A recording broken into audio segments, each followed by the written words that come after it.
So we're live here. Like we're live as soon as Brum says one. I'm pretty sure, unless I'm Oh yeah, misunderstanding. But that's I wanted to let I you thought we sit were live there when for you a little go bit. count down from 0. No, I don't think so. Not now that we're on AMP live every single day. Shout out AMP. Download the app.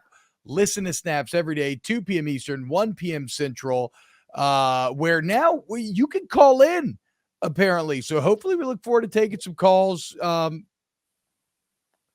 Okay, I know I got on Aaron for not doing, for bringing up pre-production stuff that should have been already hashed away immediately at the beginning of yesterday's episode. So I'm not going to do that. All I'm saying is I can't specifically provide you with the best instructions on how to do so, but you can. Just download AMP and click on Snaps. And I'm sure you're technologically, smart.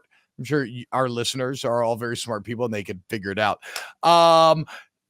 We talk college football here on Snaps. Your first time joining us, T-Bob Hebert. He's Aaron Murray. Congrats, Aaron. ESPN giving you your own team this year. No longer having to flit and flirt and make new relationships every single weekend. When you're calling games this year, you're going to have a full squad, huh? Yeah, full squad this year. Last year, I was just a nomad wandering through the ESPN seas of millions of games, not knowing who my producer was going to be, who my play-by-play person was going to be, my sideline, where the hell I was going to it's ESPN.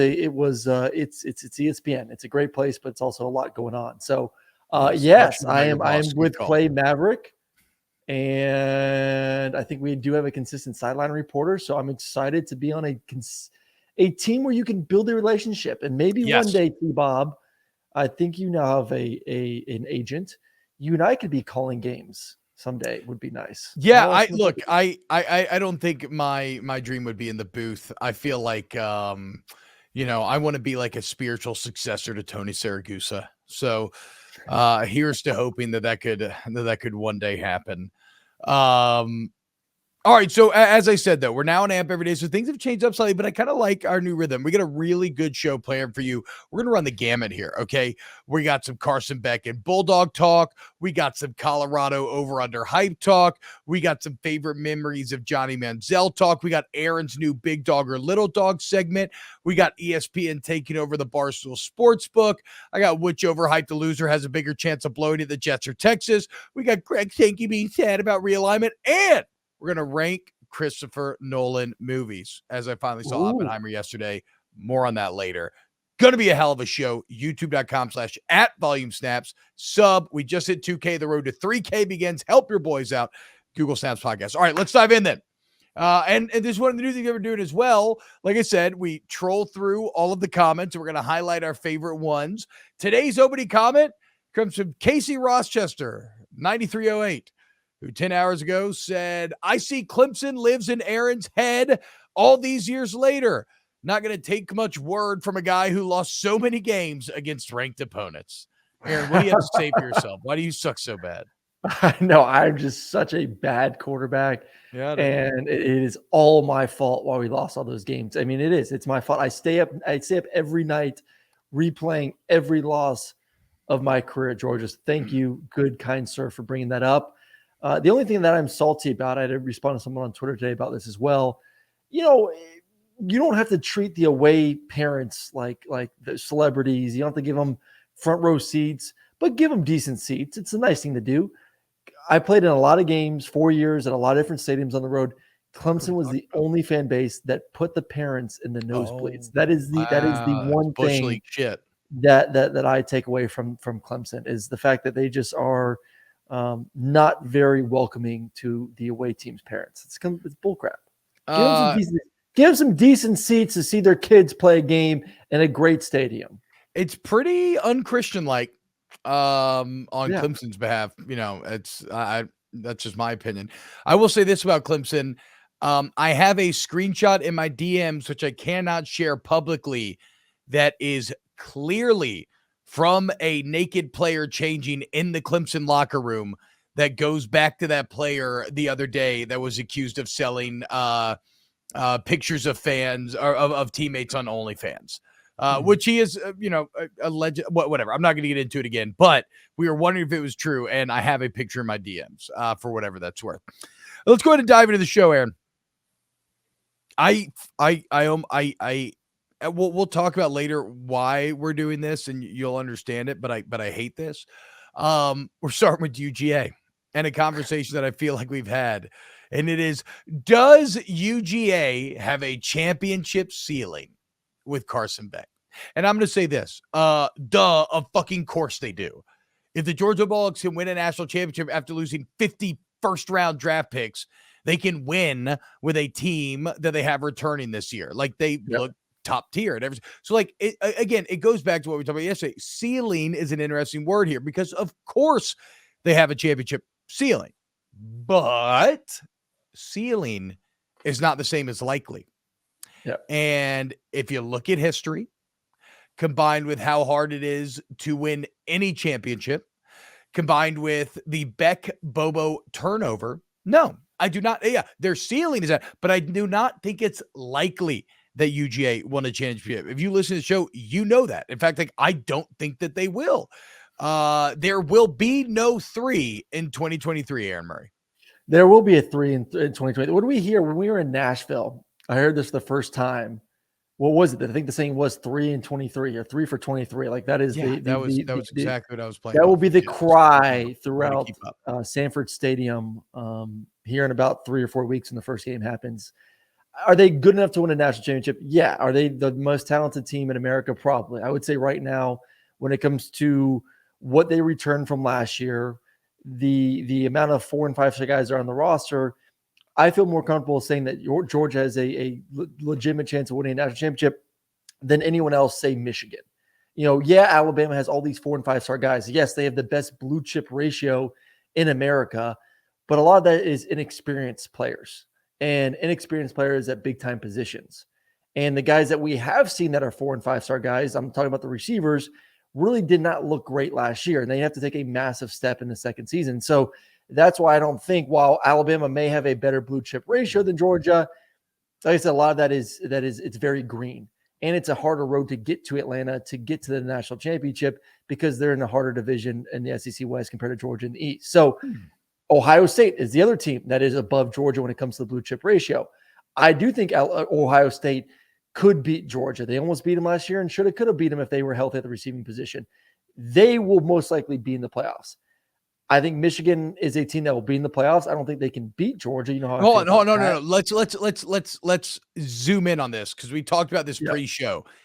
You literally, it's not even that you don't think like Michigan could be. You literally don't think Michigan is physically capable of beating Georgia. Yep. Like, you have been painfully, like, you think LSU could beat him.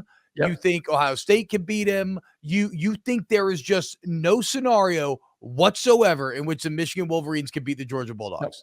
No, that's fucking insane. No, it's not insane. It is not insane. If you want to beat Georgia, you have to be elite at the quarterback position. You have to be elite at the receiving position. What is the only 2 teams that have had a chance to beat Georgia the past 2 years? It's been Alabama when they were loaded and healthy at receiver with Heisman winning quarterback, and it was Ohio State last year who had the best receiver in America and the number 3 NFL pick at the quarterback position as well. Like, you have to have that. I mean, go back to the game for TCU. I said Georgia's going to beat the living breaks off of TCU. Why? Because they don't have an elite quarterback. They have you have an elite receiver, but you don't have an elite quarterback. And they beat the brakes off of them. Michigan has a good quarterback. J.J. McCarthy is a top 10 quarterback heading into this season. I don't think he's a first-round draft pick. I don't think he's a second-round draft pick. He's a good quarterback. He's a good college quarterback that I would like to see him take a stride forward. But they don't have elite receivers on the outside. You need both and a more pro-style offense if you want to beat Georgia. Yeah, unless Michigan Carson Beck doesn't have that. Unless Carson Beck can't put up the points, and then you don't need the receivers to keep up. Yep. So that's the big thing. If Carson Beck is shit, then yes, that throws a wrench into the entire equation where Georgia may not even make it to the playoffs. I'm betting on me knowing the position and seeing it and talking to people and seeing what's the weapons around Carson, knowing that he's going to have a pretty damn good season. I think we've arrived at our bold take of the day. If the quarterback position fucks up, then the entire team will be worse off. Excellent job. Here. Okay, so I do agree with one thing you said, Aaron. Yes, UGA has a better chance than any other singular team to win the championship. But when it comes down to the math of one team versus the field, I'll always take the field, especially when they're trying to do something that nobody's done since 1930. So I've said my piece on Georgia. You think Michigan can line up versus Georgia tomorrow? If they play 10 games, how many times is Michigan winning? 10 games. Maybe like 2, 3. But I think they could. I think they could, is my point. And all it takes is catching them on that day. I think if Michigan and TCU play 10 times, TCU wins like 2 of them last year. Michigan came in cocky and fucked up. And then made really bad plays in big situations. So, I mean, credit to it. That's not a takeaway from TCU. That's the beauty of football. Is like you have to show up on game day and you get credit when you do. But no, I just think it's crazy to think that there's no world. Like whatever. Everybody thought that Michigan couldn't beat Ohio State just 2 years ago. And now look at them. But so I'll rephrase the question. LSU, Ohio State, Michigan, USC, Alabama. Where does Michigan fall in that group of teams that could beat Georgia? Right now. Either behind or in front of LSU. I'll take LSU. So you think LSU is the most likely team to beat Georgia? I mean, if we took the top 7 teams in America today and put them in a Georgia, get lined up, which team could take down the bully? Yeah, I would probably go Michigan first, then LSU. Wow. They're number 1 in returning production. I think Southern California could be set to take a huge leap forward. Yeah. No, USC would get their ass kicked on the line. LSU's interesting because LSU's offensive line is reportedly kicking fucking ass in camp right now. And they're going against a very good, at least interior defensive line with Mekhi Wingo, Mason Smith there and others. Yeah. So I have it as LSU and Michigan, with Michigan getting a slight edge because they're more proven and more experienced. All right, let's move on though. I can't handle any weird dog talk until we get to big dog, little dog later on. Let's get into the Colorado Buffaloes, everybody's favorite Pac-12 team to talk about. I guess Big 12, whatever. What do you think, Aaron? Is Colorado overhyped or underhyped when you think about going into 2023? I don't. Definitely not underhyped. That's for sure. I mean, they've gotten more attention than maybe anyone else in the country heading into this season. It's kind of been like Colorado and Deion. And then Georgia and their off the field issues have been kind of the 2 big headlines that I feel like are discussed over and over again every week this offseason. So they definitely aren't underhyped for sure. I don't think people are overhyping them in the sense of, hey, this is going to be, I think most people realize it's not a bowl team. I think most people kind of pick them as a, right around where the spread is. What's the spread, 4.5? I think most people think that's a good number. I think 5 is a good number. So I think if a bunch of people are out here saying, hey, Colorado is going to win 7-8 games and they have a roster to do that, then I'd be like, okay, people are overhyping them a little bit. So I think they're kind of right where they need to be. I think there's a lot of excitement, as there should be. It's fucking Deion Sanders, man.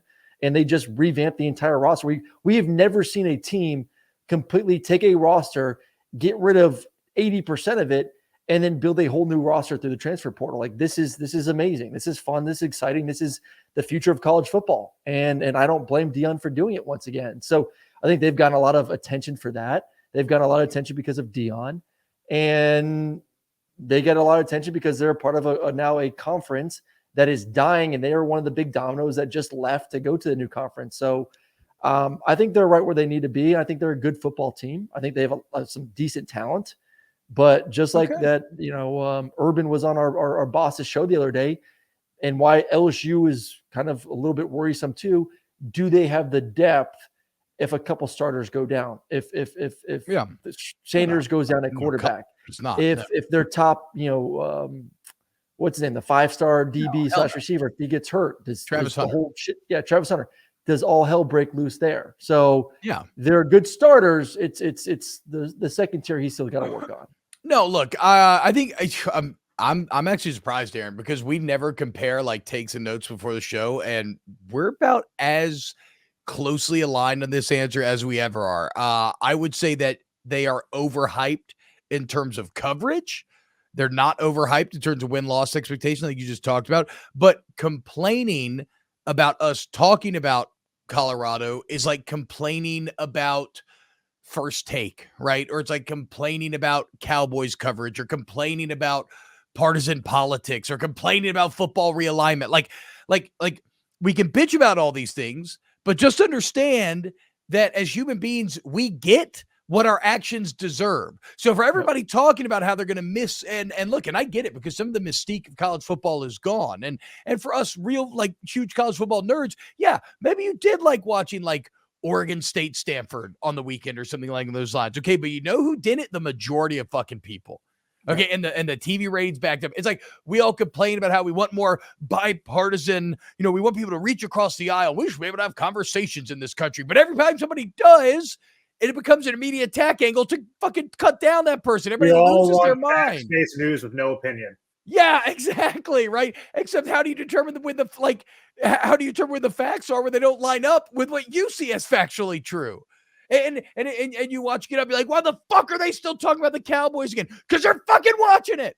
Okay. Yeah. So in the same way, why do we keep talking about Colorado? Because you fucks keep watching us talk about Colorado. So if you don't want us to, do what you do with realignment and other stuff. Just turn it off. Until then, Prime's going to, the Buffs are here to stay. So bitching about it's pointless. But that said, I think they're fascinating. And I look very much forward to watching this grand experiment that Deion Sanders is putting on this year. I just love like the college football. Does it die after the first 5 games? Like, does it completely when they're like 1-4? Media just go away if they're 1-4? Because they got one of the toughest schedules to start the season at TCU.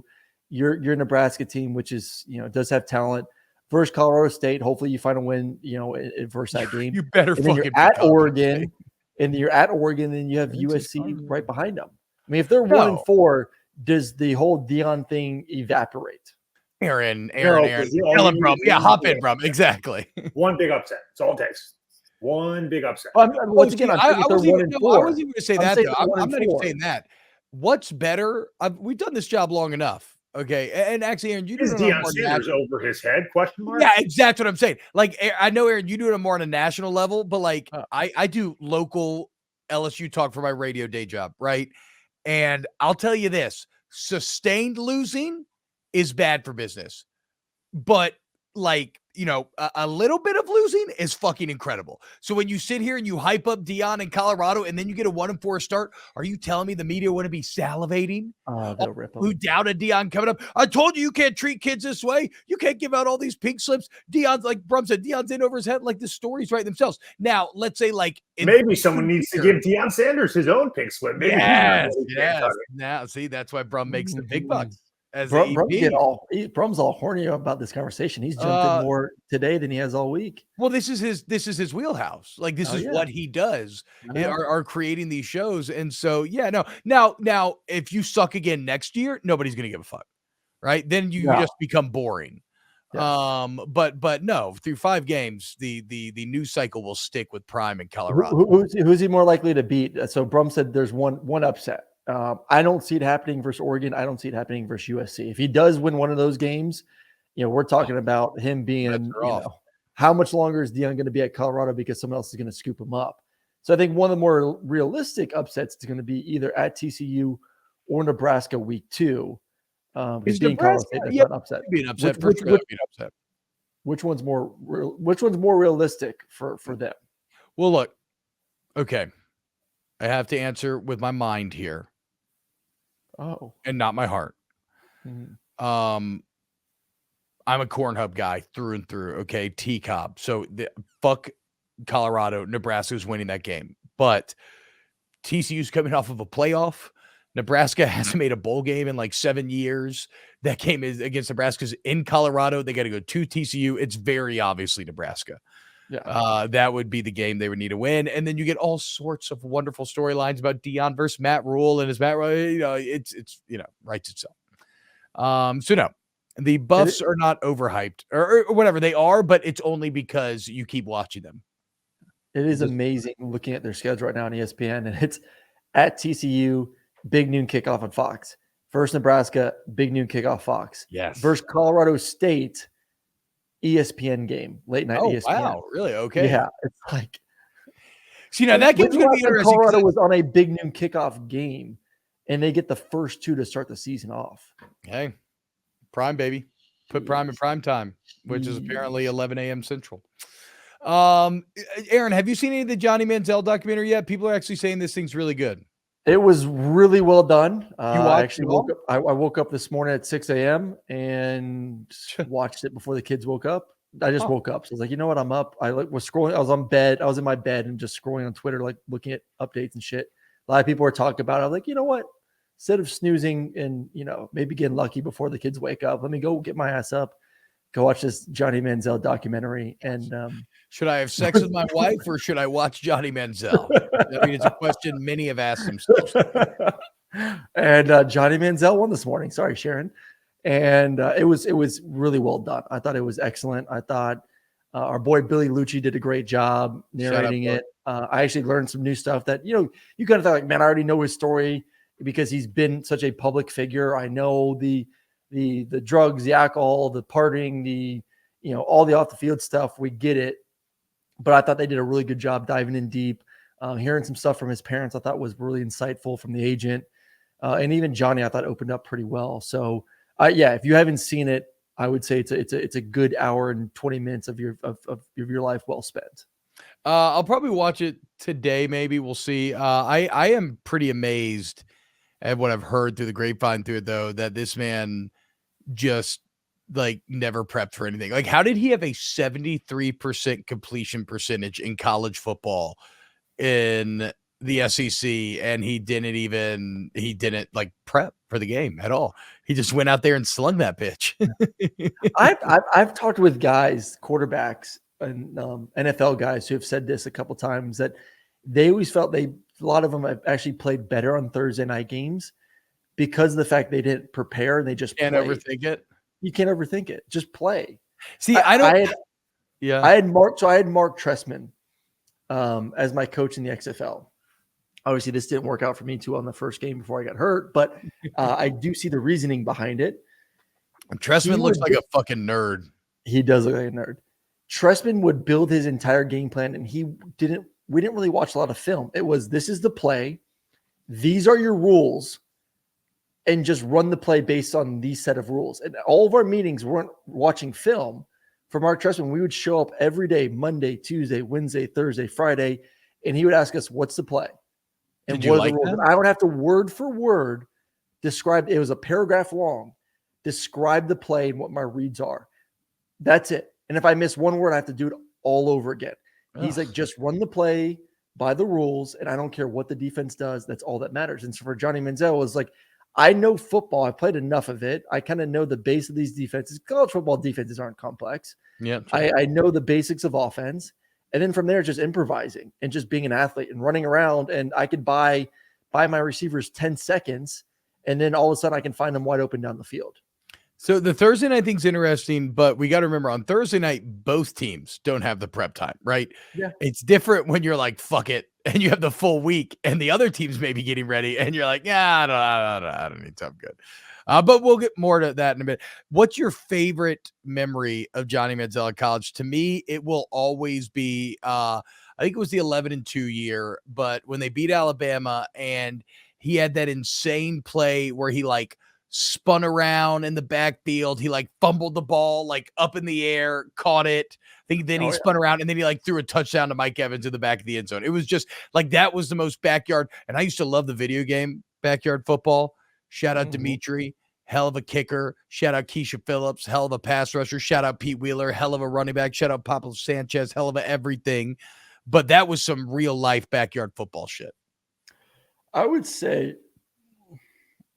his offseason and seeing on social media, because like I'm a quarterback. Like you think of this life as a quarterback, and I lived a really good life. Being a quarterback at Georgia for 4 years is pretty damn good. And you do get away with some good stuff, but seeing him nationally get away and do the things that he was doing was on a whole nother level. I mean, he was living the entourage lifestyle, Vinny Chase, while also being a starting quarterback for an SEC football team. He was kind of like a spiritual successor to how Michael Irvin and company were living at the U back in the day. Yeah. In a day and age where that was thought to be harder to do because of coverage and everything else, Johnny would say, nah, fam, just watch. Yep. Watch me, baby. This is bad prep on my part. What is this Twitter poll from you that you had that Brum wants me to mention here? So, Twitter poll. If these three players lived in today's world, who would make more NIL money? Or you can do it. Who would have made more money if NIL has always been legal? Let's just do that. If NIL has always been legal, who would have raked up more money? Reggie Bush, Tim Tebow, or Johnny Manziel? I gotta go Teebs simply because I'm actually at Manziel third on this. Like I'm not putting Manziel. I'm either going Teebs or Bush.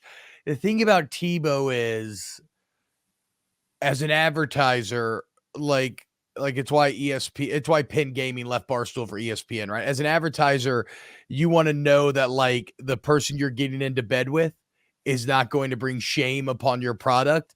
And Tebow is kind of, and Reggie's this as well.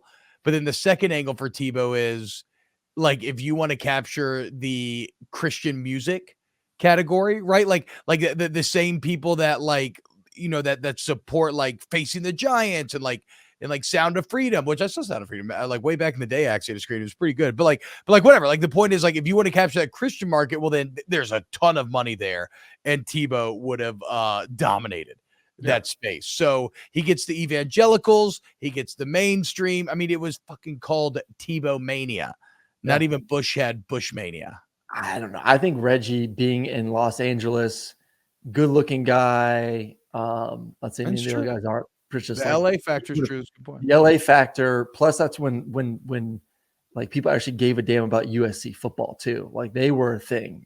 Yeah. So I think he would have raked. I think Leinart would have at the same time probably been making a lot of money too. So maybe that would have taken away from Reggie. The fact that Leinart would probably be taking some pretty good endorsement deals too, where Johnny was the thing. But then they would have also teamed up for a bunch as well, right? Like that becomes a nice combo package that I would have loved to have in my commercial back in the day, having Leinart and Bush. Who would have made more money then? Should I have put Leinart instead of Reggie? No. I think Reggie was the face to me at the end of the day. Reggie was the exciting one. He was still the face. I know one guy that I don't think could probably hang with the LA factor, but especially if he had played all 4 years, Tyrann Mathieu would have cleaned up. He was a phenomena in Louisiana. Now you're working from like a lesser economy. So I'm not saying I'm not saying that he would have, but bro, he was a national superstar. Like he left an indelible mark on college football. In terms of defenders, I think he'd be up there with anyone in terms of the money that they would have generated. What do we got next on the list? It's time for a brand new segment here on Snaps, youtube.com/@volume. It's time for Aaron Murray's. This is going to be a Wednesday thing that we do normally. It's time for Aaron Murray's Big Dog and Little Dog, in which he'll give you 3, big dogs, which is a positive connotation, and 3 little dogs, which, it's okay to be little. That's fine. There's nothing wrong with that. But for this segment, that is bad. You do not want to be a little dog. All right, Aaron, how are you going to do this? Are you going to go big, little, big, little, big, little? Yeah. Let's go big, little, big, little, big, little.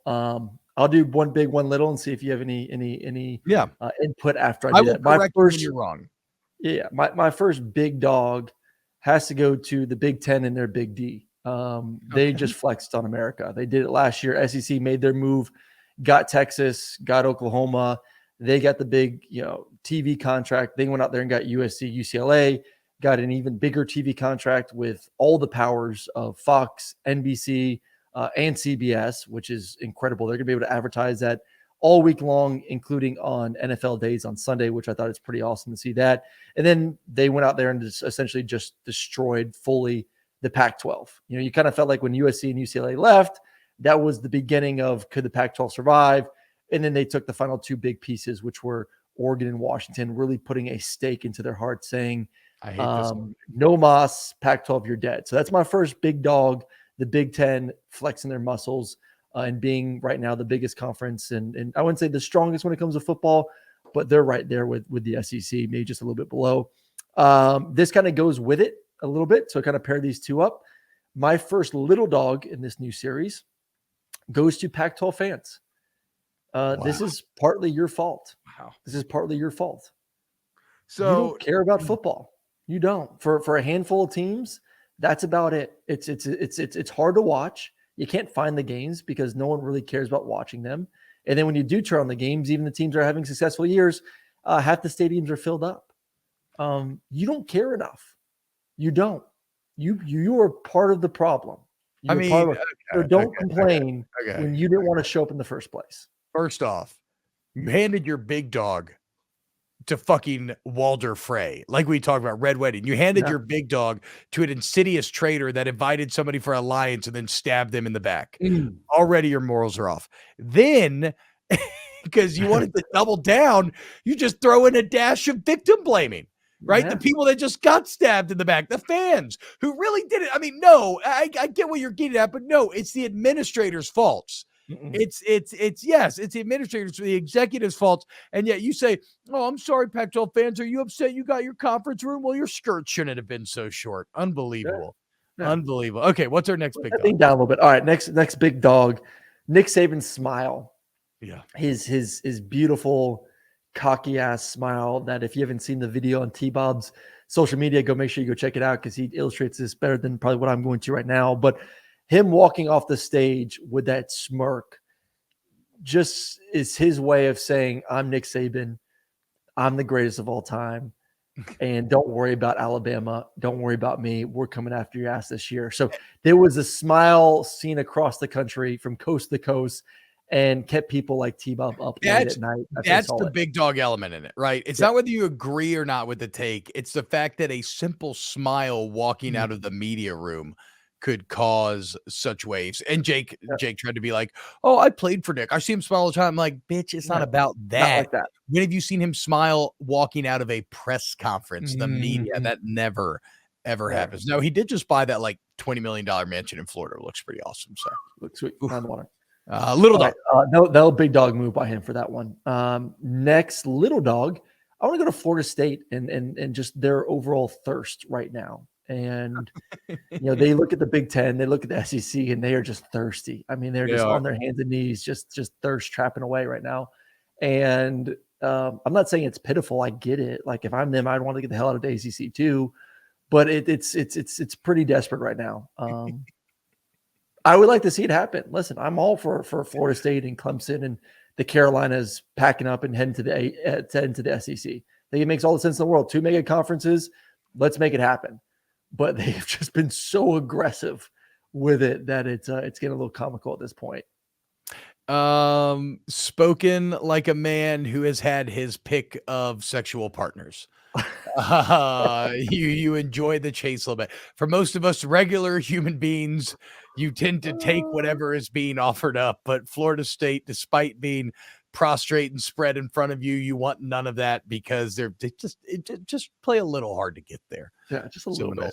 We want you. Take us, please. Take us, please. Anyone have us, please? He told you it was good being the Georgia quarterback. Okay. Okay. Last big dog here. All right, my last big dog goes to the conference that is dying, the conference that I've crapped on. The Pac-12 quarterbacks. At least you get great quarterback play. By far the best conference when it comes to quarterbacks this season. Caleb Williams, Michael Penix Jr., Bo Nix, Cam Rising, Cam Ward, Jaden DeLora. I mean, DJU, I think, is going to have a really good year for Oregon State as well. Like, you are loaded with, by far, an incredible class of quarterbacks, potential for, 3 guys that go in the top 2 rounds of the NFL draft, the Heisman Trophy winner, all that. So, like, at least you're going to get entertained before you do get that stab in the back from the Big Ten and the Big 12 before you die. And then my last little dog goes to Johnny Manziel and his film studying. I mean, just gave zero F's about watching. Which is just amazing and sad because one of the best players I've ever seen play football, and what could have been, especially in the professionals, if he gave a damn. Yeah, so let's be clear. What he is specifically referencing here is a part of the documentary, and I've seen this clip where the agent gets a call from the Browns, and they're like, Johnny's not watching any film. And he's like, what do you mean? Like, he's watching some film? And they're like, no, 0.00 time logged on the iPad. Not even a fucking sign-in. Not even 5 minutes. A flat rate 0.00, and he's playing in the NFL. That's wild. That takes a level of hubris that I find hard to comprehend. But hey, man, that's just Johnny Football Dog. So there it is. Big dog, little dog. Ooh, ooh, ooh. Was it a smart move for Johnny to open up a bar after everything and all the issues when it comes to alcohol and drugs? Is the first thing you should be doing be opening a bar? I mean, it's probably monetarily smart, but everything's smart. No, I think if you're someone who struggles with substance abuse, I don't think it's a good idea to own a bar, right? But I hope that he can manage to find whatever his happy medium is. Maybe it's fully sober, maybe it's not. I don't know. I do an honorary definitely not sober because he was drinking in like the latest clips at the end of the show. Yeah, no, I don't think so either. But I'm saying, but I'm also someone who I think, you can maybe learn to responsibly drink, though. Yeah. I don't know. Now we're getting like alcoholism and stuff. And if you are, I don't know if you can. But I'd give an honorary big dog to Dave Portnoy, who had Penn Gaming buy Barstool from him for $550 million and then got it back for zero, literal $0. And he got all of Barstool back because they want to be with ESPN so badly. Who, I said we're going to talk about ESPN Bet. Maybe we'll save for another day. I don't really think we need to, but just know that Penn Gaming now, like anywhere there's a Barstool Sportsbook, the app, all that is going to become ESPN Bet. So now the very TV network that has kind of shaped college football, led to the rise of the SEC, is now going to try to be a major gambling player. Maybe one interesting thing here is that Brian Kelly's been very upfront about this. And I love what he had to say the other day, where he said, talking about like injury information, I don't know that I've ever went into a game and went, whoa, we got the upper hand today. I didn't know he was playing, or I didn't know he was playing. I just think it's overrated. I think you're preparing during the week for what you expect. I mean, I can't tell you how many guys we didn't know a particular quarterback was playing and the other guy. You just got to adjust to on the fly. So I think it's much ado about nothing. Thank you, Brian. Thank you. One of my biggest pet peeves is how secretive college football coaches are with their information, as if they're fucking building the nuke in Los Alamos. Like you would think that if anybody, if even an inkling of a single play sneaks out there, God damn it, that's why we lost. No, miss me with that bullshit. I love comfortable Brian Kelly being like, yeah, we're gonna give out injury information on game days. It just makes sense to do it. And if you're a gambler, you should love that and you should support that. And hey, ESPN, although I know that you definitely don't have to, the market will bet anyway. I would say do something for your customers, try to incentivize them, and put that injury information out there. Okay, let us know ahead of that. Make the SEC report injury information. Make the state of Georgia allow fucking legalized gambling. Aaron, we've been through this. Your economy is too successful. I know. If you I need to find if anyone's listening that will be a better bookie than T-Bob, please let me know. If you want to transform your state into the island from Pinocchio, in which Louisiana is very reminiscent, you have to be more shitty. And until you do, the sin stuff will never get approved. Although Atlanta's probably got the best gentlemen's clubs of anywhere in the country, I would say. Not even probably. Aaron, quick question on the way out here. Which overhyped loser has a bigger chance of blowing it this year in football? The New York Jets, who were on Hard Knocks last night, or the Texas Longhorns? I would say New York Jets. Tougher division. But like a way, yeah. What? A way better quarterback. A top 5 quarterback in the NFL versus a guy who we're not even sure if he can be top 10. Oh yeah, that DC exactly. That little fill the space. That's I'm looking at their schedule right now. They got a grind of a schedule. The Jets. If they make the playoffs, that's a win for the Jets. 10-7 gets in the playoff. The Jets will not blow it. Texas will not win 10 games, or if they do, they'll be like 10-3. And right, so that's a bet. That's a bet. Which team wins 10 games? Texas or the Jets? The Jets. More likely. I'm saying Texas. I will say this, because I'm such a football savant. After watching 20 minutes of Hard Knocks, my main takeaway was, God damn, Aaron Rodgers can spin it. And I know you all think that sounds dumb, but I dare you to watch 20 minutes of Hard Knocks and not come away feeling the exact same way. I remember that thing looks pretty leaving his hand, dude. I remember we played my rookie year. We played the Packers at some point in the season. I forgot when it was, but he threw a wheel route, and I'm standing there on the sideline, and I watched it.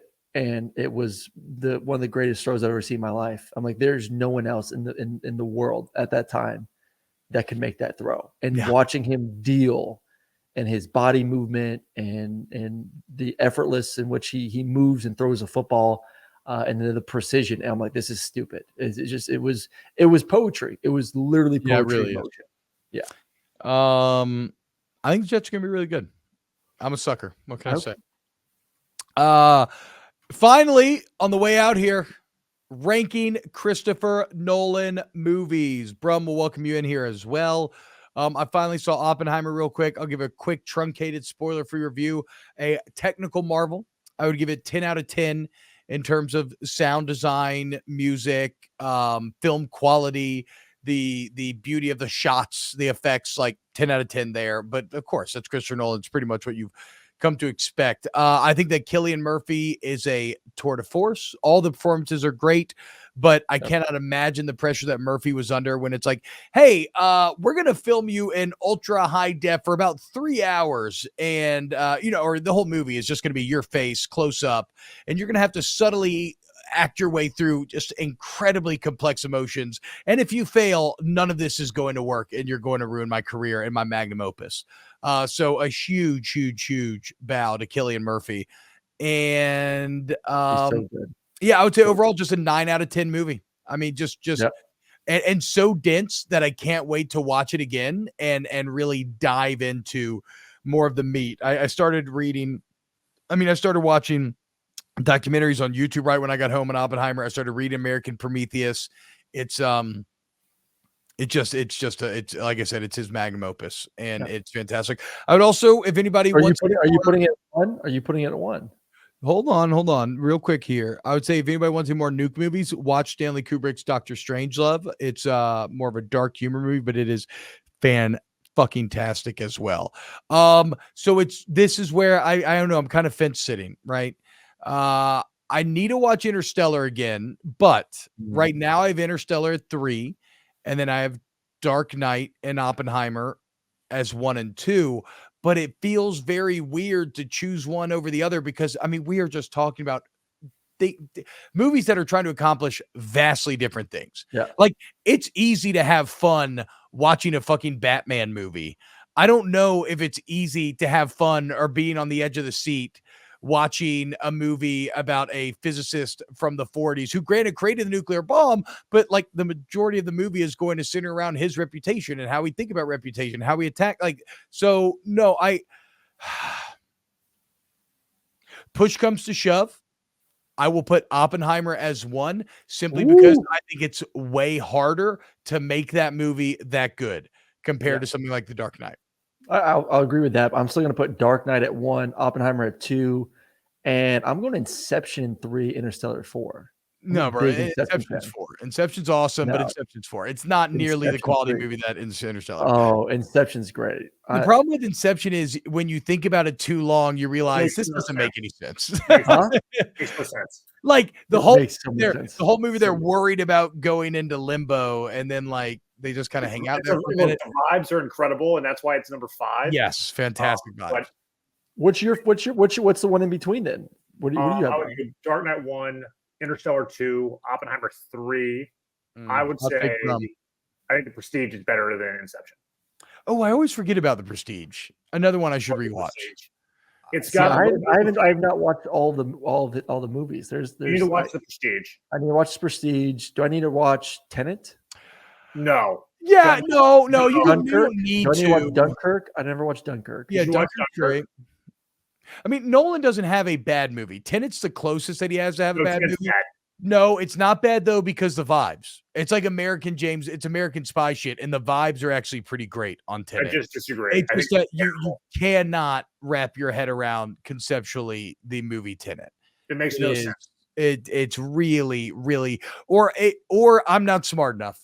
I don't know. Maybe it makes no sense. Maybe it does make sense, but I'm not smart enough to grasp it. You can't. I'm not watching it. Not watching it. If you can't figure it out, you need I'll to watch The Prestige. That's your homework assignment. Is you need to watch The Prestige. I will see this. You go first game of the year. I have thoughts on it, but I don't want to talk about it because Aaron hasn't seen it. Yeah. And it's spoiling a movie that came out when we were freshmen, like when you guys were in college. Bro, I don't think I've seen it since college. I should rewatch Prestige rocks for sure. It's great. Maybe that would end up ahead of Inception, but I really liked Inception. I don't want to sell Inception short, dude. I really liked Inception a ton back in the day. It's just that, yeah, I don't know. And you could be like, but T-Bob, you're missing the point. They were still potentially in limbo. We don't know what the top did. Yeah, I guess, sure. But the vibes are awesome. It's fucking cool as shit. Like when the hallway's spinning, it's Leo being badass. I'm into it. But again, all these stories I feel like are really easy, are way easier to make enthralling than the story of Oppenheimer. And Oppenheimer is so dense and it's true, and it's actually really accurate and really entertaining. So yeah, I agree. Yeah, give me Oppie number 1, man. Which maybe I'm a prisoner of the moment, but like I just felt like my hair was on fire leaving that movie. I loved it. 9 out of 10. I think that's going to do it for today's show. Huge thank you to Paul Farrington. No. Sorry. Paulie Walnut's no longer on the thank you crew. We do love Paul for his service, but he's moved on from Team Snaps. Fuck you, Paul. Fuck Notre Dame. But a huge thank you to Ryan Brumley, Pat Gunther, Danny Cardenas, Chris Tran, Adam Gracia. A massive thank you to you, Aaron Murray, to Papa Colin and the Volume, and the biggest of all, thank you to everybody who listens and supports the show, which if you want to, you can download AMP, check us out live every day. Please subscribe to the YouTube channel, youtube.com/@volumesnaps. And you can just Google Snaps Podcast, and wherever you get podcasts, you can rate it, review it. We love you, and we'll be back tomorrow with some more snaps.